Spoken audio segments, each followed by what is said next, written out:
le verset 20.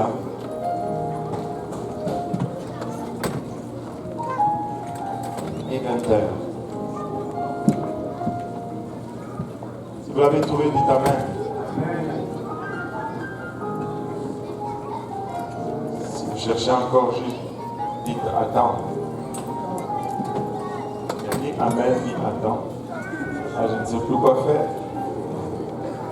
Luc 15, à partir du verset 20, la Bible nous dit: et il se jeta et il se leva et alla vers son père. Comme il était encore loin, son père le vit et fut ému de compassion. Courut se jeter à son cou et le baisa. Le fils lui dit: mon père, j'ai péché contre le ciel et contre toi. Je ne suis plus digne d'être appelé ton fils.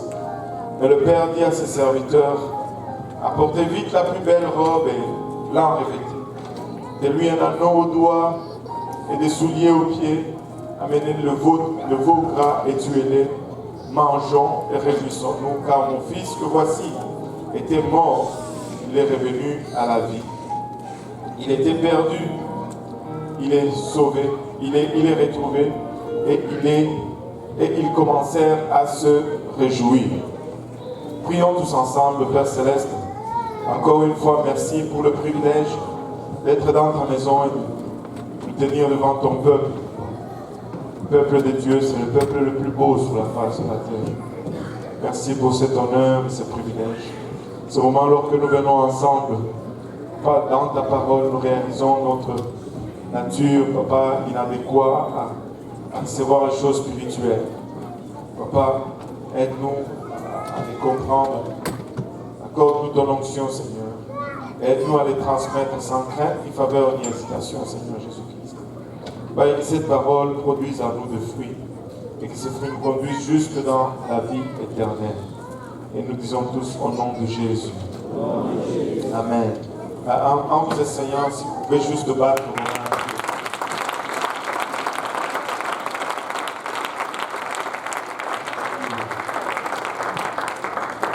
Vous pouvez vous asseoir. Je veux juste parler de relation aujourd'hui. La relation que nous avons avec Dieu. Maintenant, avant de dire cela, je voulais dire ceci. Aujourd'hui, c'est jour de fête de Père. Amen. Et la fête des pères, c'est comme la fête des mères. Sauf pour le cadeau qui coûte moins cher. C'est pareil. Sauf à la fête des pères, le cadeau coûte moins cher. Moins cher.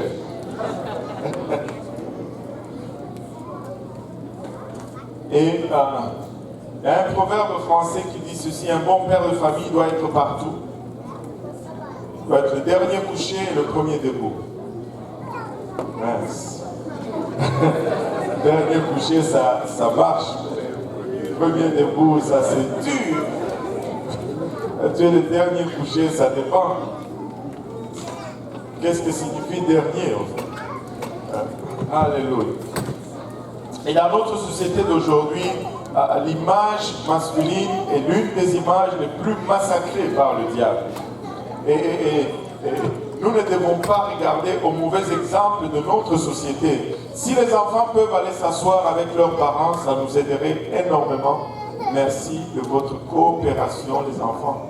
Allez vous asseoir avec vos parents. Je connais vos parents. N'allez pas.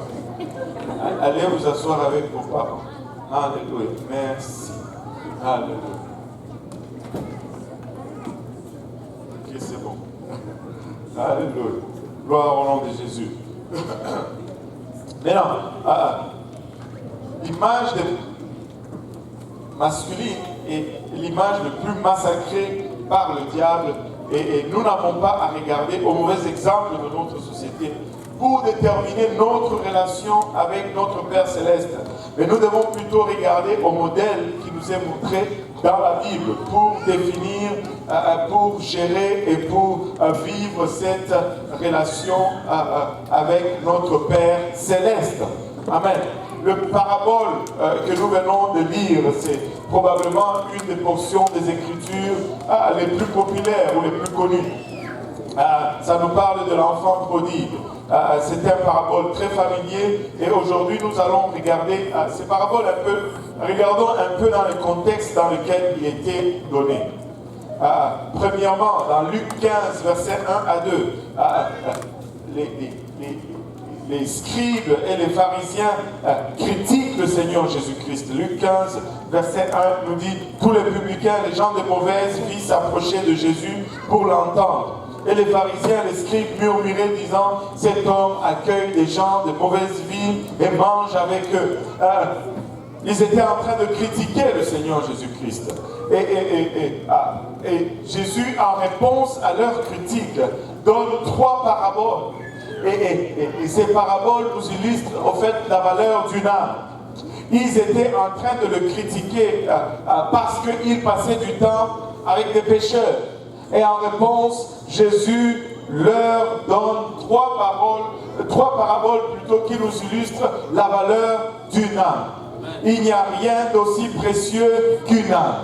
Il n'y a rien d'aussi valeureux qu'une âme. Écoutez, peu importe les cas, peu importe la situation, peu importe l'état, une âme n'est jamais sans espoir du temps qui a souffle de vie. Amen. Du temps qui a souffle de vie, une âme a toujours de l'espoir. Amen. Il y a toujours de l'espoir pour une âme. Ne regardez jamais une âme comme pas assez bon pour être sauvé. Amen. Et les 3 paraboles, on ne va pas regarder les 3 paraboles, même celle-ci qu'on va regarder, on va le regarder juste à moitié. Il a donné la parabole de la brebis perdue, la parabole de la drachme perdue et la parabole de l'enfant prodigue. Et les 3 paraboles illustrent 3 catégories de perdus et illustrent 3 façons de perdus et nous donnent comment récupérer ou adresser ces 3 types de perdus. Mais regardons cette parabole de l'enfant prodigue. Premièrement, cet enfant qui se lève et qui va demander son héritage à son fils, plutôt à son père, dénote. Ces gestes nous montrent plusieurs traits de son caractère. Il était égoïste, premièrement, parce qu'il a pensé à lui-même. Il ne se souciait pas de son père. La vie de son père ne signifiait rien pour lui, parce qu'aller demander l'héritage de son père, c'est comme dire « je voudrais que tu meurs » en fait. Parce que l'héritage est transféré à la mort. Mais il va et il dit à son père « Papa, donne-moi mon héritage aujourd'hui ». En fait, en d'autres termes, il est en train de me dire « Qu'est-ce que tu attends pour mourir? Meurs aujourd'hui, afin que j'aie mon héritage. » Et il dit « Donne ma part ». Et il a eu sa part. Il est allé et il a joui dans un plaisir temporaire du péché pour un temps. Il a gaspillé tous les biens que son père lui avait donnés, mais à la fin, il a récolté le salaire du péché, qui est vraiment la mort. Romains 6, 23 nous dit que le salaire du péché, c'est la mort. Vous savez, le péché goûte bon. Le péché est plaisant, mais le péché produit la mort. L'arrière-goût du péché est mortel. Je ne peux pas être là et vous dire que le péché c'est pas bon, c'est bon. Et le péché procure du plaisir. Mais le prix à payer pour ce plaisir est trop élevé. Est trop élevé. Et le péché peut vous donner du plaisir. Mais ça va vous donner du plaisir pour un temps. Mais après, le prix à payer, ça va être votre vie. Regardez Hébreux 11, verset 25. La Bible nous dit « Aimant mieux être maltraité avec le peuple de Dieu que d'avoir pour un temps la jouissance du péché. » Pour un temps, la jouissance du péché. Je préfère souffrir avec le peuple de Dieu que de prendre plaisir dans le péché pour un temps. Et le péché, c'est toujours pour un temps. Et le temps passe toujours. Et quand le temps est passé, le résultat est amer à digérer. Il s'est repenti. Au verset 18, il s'est repenti, il a confessé ses péchés. Et le début commence toujours par la repentance. Il s'est dit, les mercenaires ou les serviteurs dans la maison de mon père, ils sont mieux traités que je suis. Mieux vaut que je retourne dans la maison de mon père et que je vive comme un serviteur, que je sois loin de lui. J'aimerais vivre même comme serviteur, que tout le monde dise serviteur. Serviteur dans la maison de mon père, que d'être loin de lui. Et il est parti. Et quand il est arrivé au verset 22-24, le Père l'a pardonné. Le Père l'a reçu. Amen. Et le Fils aîné l'a rejeté en se justifiant.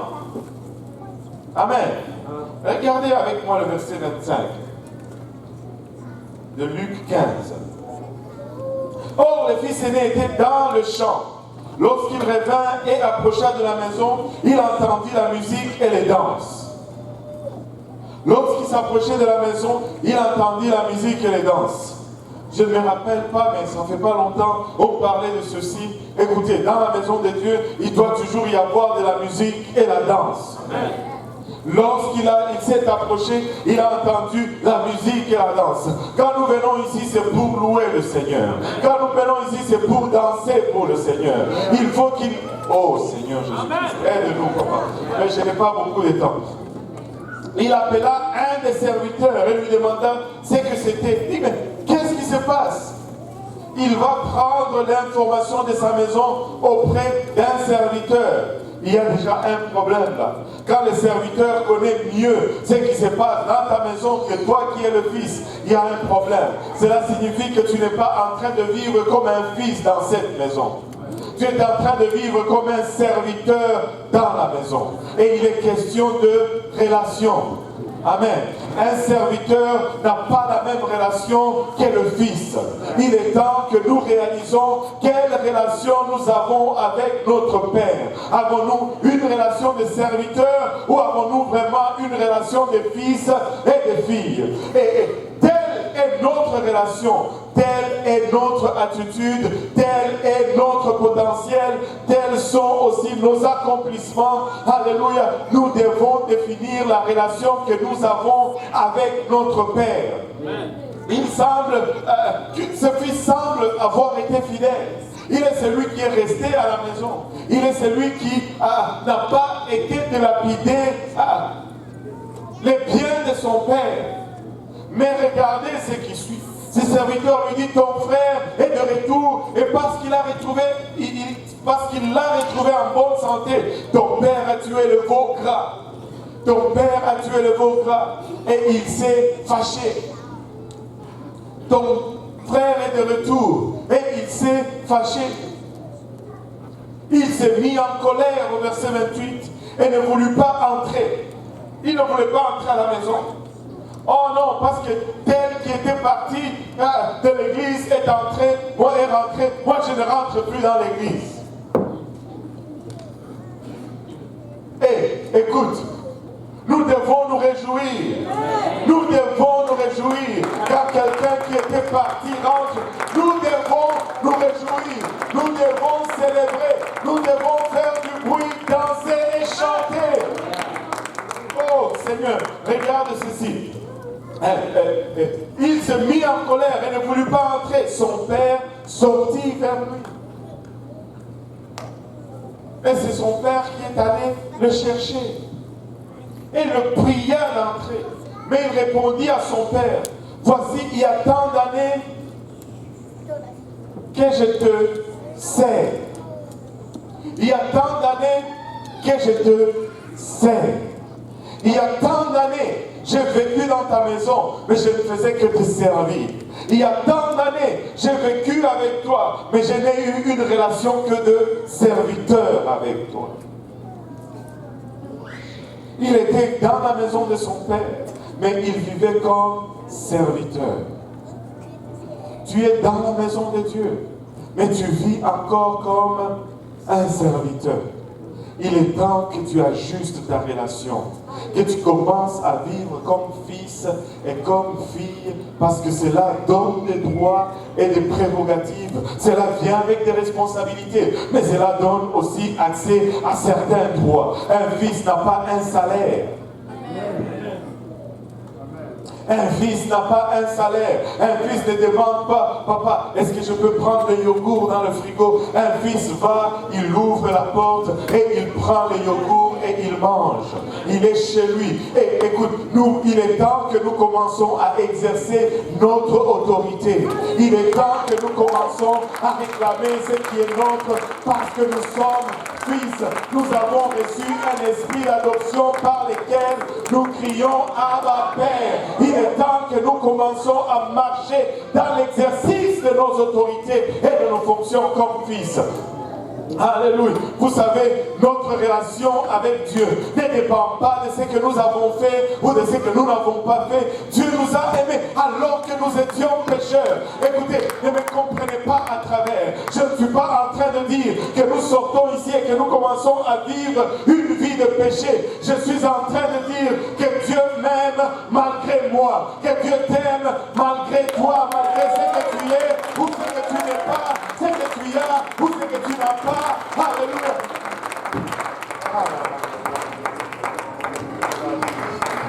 Mais il répondit à son père, voici il y a tant d'années que je te sers sans avoir jamais transgressé tes ordres, et jamais tu ne m'as donné un chevreau pour que je me réjouisse avec mes amis. Et quand ton fils est arrivé, il n'a même pas appelé mon frère.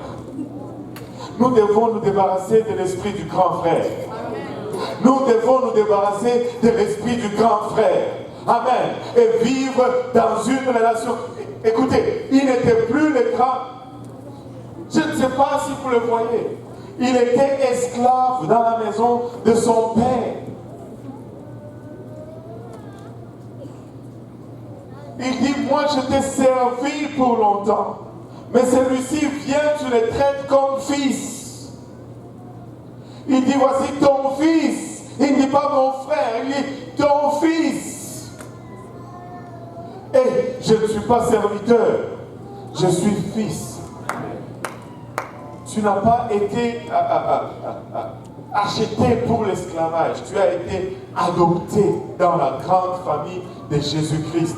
Tu peux porter le nom de Jésus-Christ et jouir de tous les prérogatives de ce nom. Un fils marche dans l'autorité. Un fils, quand il voit un malade, il impose les mains et le malade est guéri. Un fils, quand il voit un démon, il lui dit, tu sors dans le nom de Jésus-Christ et le démon sort dans le nom de Jésus. Un fils, alléluia, n'a pas honte du nom de famille.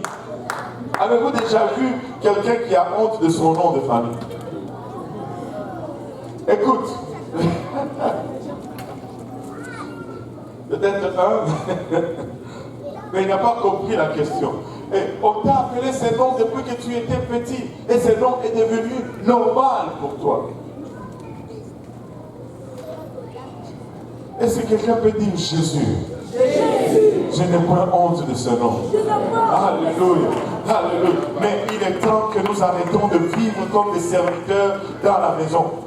Écoute, il servait son père. Il n'avait pas une relation de père et de fils. Il y a tant d'années que je... Et quand ton fils est arrivé, c'est lui qui a mangé ton bien. Etc. etc. Regardez, le père lui dit, mon enfant, lui dit le père, tu es toujours avec moi. Et tout ce que j'ai est à toi. Tout ce que j'ai est à toi. Tout ce qui appartient au Seigneur est à nous. Tout ce qui appartient au Seigneur est à nous. Écoutez, le pardon que nous voyons dans ce contexte peut sembler facile, mais si nous le mettons dans le contexte du temps, c'était un prix cher à payer. Regardons un peu ce père, la culture du Moyen-Orient dans lequel ils étaient à cette époque-là. Le père est regardé et vu comme le patriarche de la famille. Il s'habille toujours avec des vêtements somptueux et agit toujours de manière réservée et avec dignité. Il est le Père. Il s'exprime rarement et il n'exprime pas ses émotions. Il doit être stoïque. C'est le Père. Maintenant, tout le monde dans le voisinage, le quartier, le village ou la ville, savait que ce fils avait déshonoré le Père et qu'il était banni de la famille. Amen. Amen. Mais le Père l'aimait malgré tout. Et regardez ceci. Le Père a répondu avec émotion. Le Père n'a pas caché son émotion lorsqu'il a vu son fils arriver. En dépit de sa dignité, en dépit de sa réputation dans la communauté et du regard des autres, le Père a exprimé son émotion. Il l'a vu alors qu'il était au loin. Il l'attendait et le cherchait depuis longtemps. Il a eu compassion. Il a couru vers son fils. Il n'a pas attendu que son fils s'approche de lui. Il n'était pas là en train de le regarder. Tu vois maintenant? Non, il a couru vers lui. Il l'a serré dans ses bras. Il l'a embrassé au cou. Et ils ont pleuré ensemble. Le fils lui a présenté ses excuses devant la communauté. Non, non, non, non. Il n'a même pas attendu cela. Le fils était en train de parler. Mais le père a abandonné sa dignité. Il a probablement tiré ou soulevé sa robe pour courir, aller à la rencontre de son fils. Il s'est jeté à son cou et il l'a baisé. Et c'est là le modèle de notre Père céleste. Nous servons un Dieu aimant, mais il désire que nous rentrons dans une relation de père et fils avec lui. Une relation dans laquelle nous n'allons pas aller vers lui dans la crainte, mais nous allons aller vers lui dans l'assurance. Vous savez, je n'ai jamais vu un enfant qui a été banni de la maison parce qu'il a cassé la vaisselle. Je n'ai même pas encore vu un enfant qui a été chassé de sa maison parce qu'il a brisé l'automobile. Je n'ai pas encore vu un enfant qui a été chassé de chez lui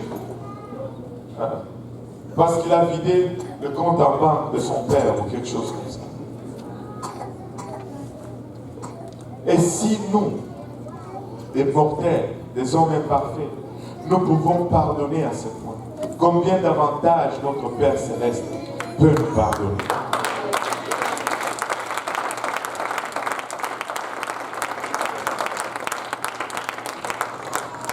Avant que le fils ne rentre dans la maison, mettez-lui les souliers, mettez-lui les vêtements, mettez l'anneau au doigt. Il est fils, il n'est pas serviteur. Laissez-moi dire à quelqu'un aujourd'hui, tu es fils. Tu n'es pas serviteur. Tu dois marcher dans la dignité de ton Père. Je ne suis pas en train de prêcher pour l'orgueil. Je ne suis pas en train de prêcher pour la prétention. Mais je suis en train de prêcher pour une relation. Une attitude de fils où nous marchons avec assurance. Écoutez, les fils prennent autorité. Nous avons prié dernièrement, la sœur Christelle m'a dit tout à l'heure, sa maman est sortie de soins intensifs. Nous allons exercer nos droits filiales. Nous allons exercer nos droits filiales. Nous sommes fils dans cette relation. En ce jour de Père, souvenons-nous quelle relation nous avons avec notre Père Céleste. Nous n'allons pas mentir, nous allons ouvrir le frigo et prendre. Tu as besoin de guérison, il y en a dans le frigo. Tu as besoin de provision, il y en a dans le congélateur. Tu as besoin de... Qu'est-ce que tu as besoin? D'une promotion, il y en a au-dessus de l'armoire, au salon de ton Père. Ça se trouve, exerce ton autorité. Marche dans une relation. Reconnais que tu as un Père Céleste. Marche avec assurance. Vous savez, le Père Céleste... comme le père de ce fils prodigue, chaque jour, il était là à la porte et il attendait le retour de son fils. Et aujourd'hui, en nous levant tous ensemble, il est encore en train d'attendre le retour de ceux qui sont encore dehors. Maintenant, le privilège dont nous venons de parler aujourd'hui,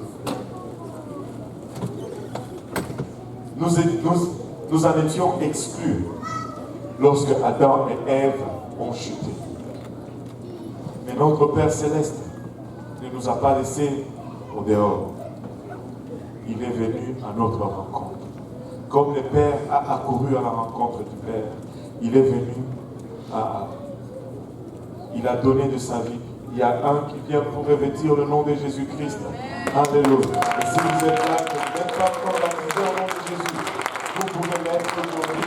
Vous pouvez revêtir de ce nom. Alléluia. Pendant que je suis en train de conclure, voulez-vous avancer, les hommes à ma gauche et les dames à ma droite? Le Père est en train d'attendre aujourd'hui. Nous allons venir à l'hôtel, tout le monde comme en famille. Alléluia. Alléluia. Alléluia. Oh là là, gloire au nom de Jésus.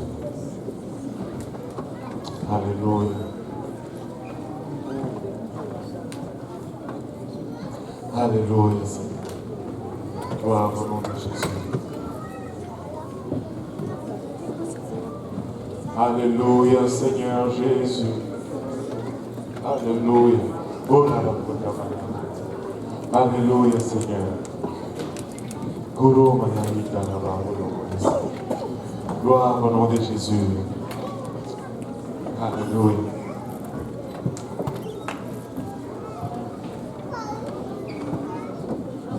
Alléluia, Jésus. Alléluia.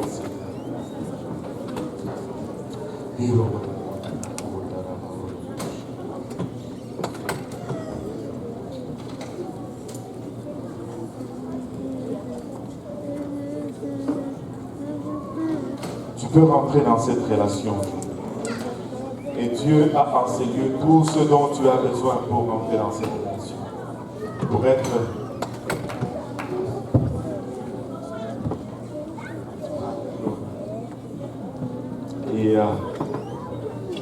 tu peux rentrer dans cette relation. Cette relation a été brisée lorsque nous étions tombés dans le péché. Et Dieu a rendu le rétablissement de cette relation possible par le moyen de l'évangile. Alléluia. Tu peux redevenir fils encore une fois aujourd'hui. Alléluia. Juste par l'obéissance à l'évangile. Tu peux redevenir fils encore. Alléluia. Si nous pouvons élever nos voix tous ensemble. Alléluia. Et tu es peut-être là en train de visiter. Tu dis c'est quoi l'évangile? L'évangile c'est la mort, l'ensevelissement et la résurrection de Jésus-Christ. Tu peux y obéir aujourd'hui. Alléluia. Si tu es là et que tu ressens ce besoin, tu peux prier une prière de repentance. Alléluia. Tu peux élever ta voix vers le trône et crier vers lui, Abba Père, me voici, papa. Je vais rentrer dans cette relation que tu as conçue et préparée pour moi. Je vais marcher comme fils, comme fille. Je vais marcher avec assurance dans l'autorité. Et si tu n'as pas encore reçu les dons du Saint-Esprit, avec l'évidence de parler en langue, tu peux le recevoir aujourd'hui. Alléluia. Alléluia. Si nous pouvons élever nos voix vers le Seigneur, Saint de Dieu, si nous pouvons commencer à invoquer son nom aujourd'hui. Alléluia, Jésus. Alléluia, Seigneur. Alléluia, Jésus.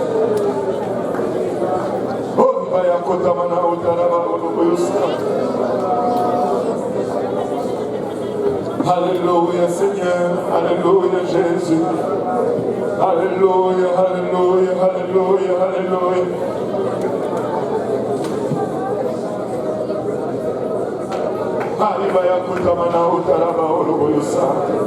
Gloire au nom de Jésus. Gloire au nom de Jésus. Gloire à ton Saint-Nom, Seigneur.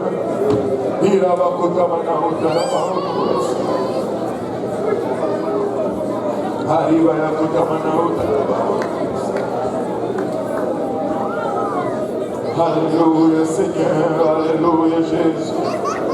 Alléluia Seigneur, Alléluia Jésus. Alléluia Seigneur, Alléluia Jésus. Alléluia Seigneur. Alléluia. Tu peux le demander à ton Père aujourd'hui. Tu peux le demander à ton Père aujourd'hui. Alléluia. Oh la bakotamana otaraba oloboyosa. Oh la bakotamana otaraba oloboyosa. Gloire à ton Saint-Nom, Seigneur. Gloire à ton Saint-Nom. Alléluia. Ouvre-lui ton cœur aujourd'hui. Ouvre-lui ton cœur aujourd'hui. Alléluia, Jésus. Alléluia, Seigneur. Alléluia. Ouvre-lui ton cœur aujourd'hui. Alléluia. Alléluia, Jésus. Alléluia, Seigneur.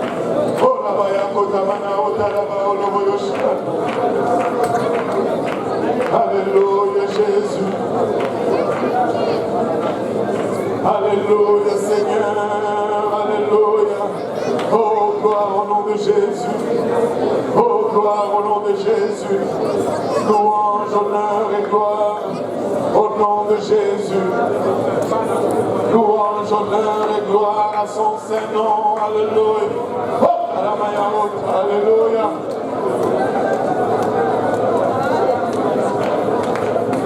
Alléluia Seigneur, Alléluia.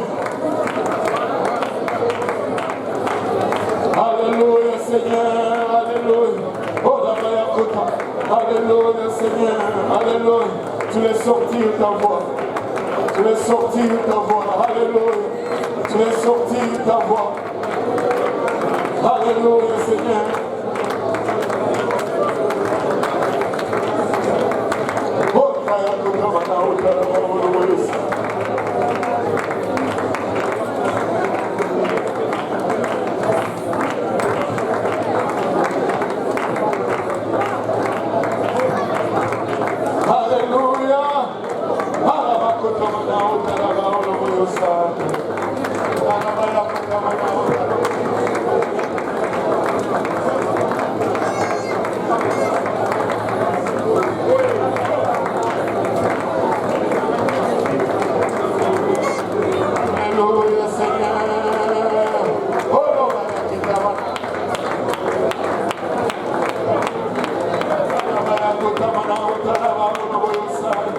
Alléluia, Jésus.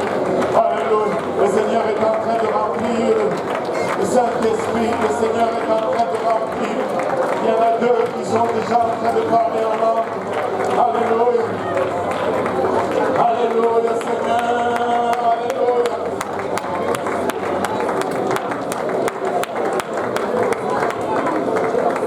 Alléluia, Jésus. Alléluia. Baptisé au nom de Jésus.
Jésus.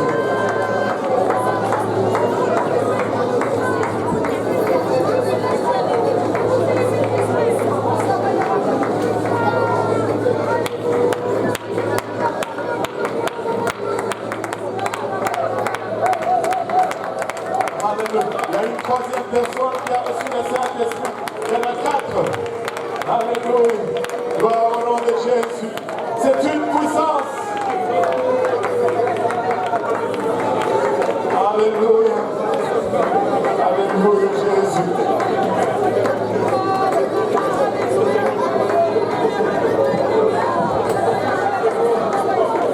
Alléluia, Seigneur.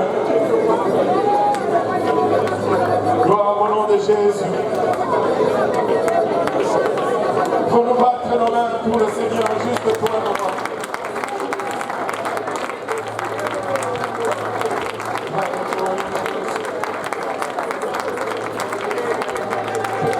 Gloire Seigneur. Alléluia. Si vous voulez continuer à prier, vous pouvez continuer dans le sous-sol. Le temps nous manque. Mais on va céder le sanctuaire au service espagnol. Et on va juste céder le sanctuaire au service espagnol. Si nous pouvons descendre dans le sous-sol, si on veut bien continuer de prier.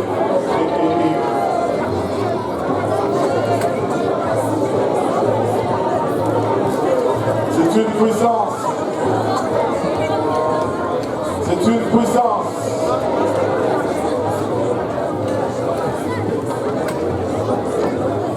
Si on peut presser le pas vers la porte, ça serait une bénédiction pour le service espagnol.